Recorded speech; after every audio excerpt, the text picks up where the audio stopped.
Be ready and start. Similarly, an offence is punishable under section 498A of the IPC when a husband or his relative subjects a woman to cruelty, which may result in imprisonment for a term extending up to 3 years and a fine. The explanation under section 498A of the IPC defines cruelty close for the purpose of section 498A of the IPC to mean any of the acts mentioned in clauses within bracket A or within bracket B therein.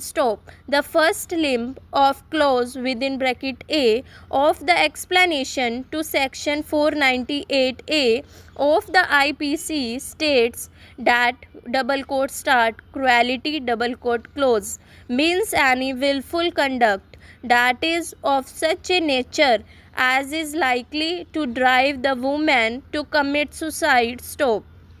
The second limb of clause within bracket A of the explanation to section 498A of the IPC states that cruelty means any willful conduct that is of such a nature as to cause grave injury or danger to life, limb or health within bracket whether mental or physical bracket close of the woman. Further, clause within bracket B of the explanation to section 498A of the IPC states that cruelty would also include harassment of the woman where such harassment is to coerce her or any person related to her to meet any unlawful demand for any property or valuable security, or is on account of failure by her or any person related to her to meet such demand.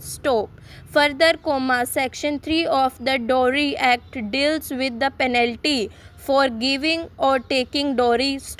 It states that any person who gives, takes, or abates the giving or taking of dowry shall face a punishment of imprisonment for a minimum term of 5 years and a fine not less than 15,000 rupees or the value of the dowry, whichever is greater.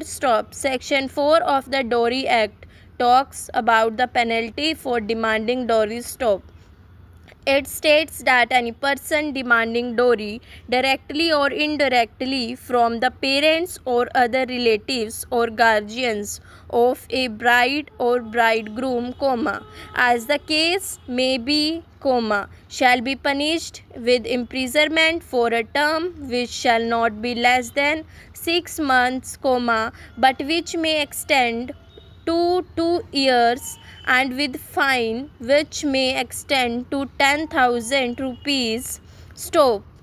The issue for consideration is whether, given the facts and circumstances of the present case and after examining the FIR, the High Court was right in refusing to quash the criminal proceedings arising out of FIR number 347 of 2023 dated 9/11/2023 under section 323 and 498A of the IPC and section 3 and 4 of the Dowry Act, as against the appellant herein. And over. अगर आपको कोई भी word difficult लगे उसकी outline के लिए या किसी भी तरह की कन्फ्यूज़न के लिए आप नीचे कमेंट करें. Thank you.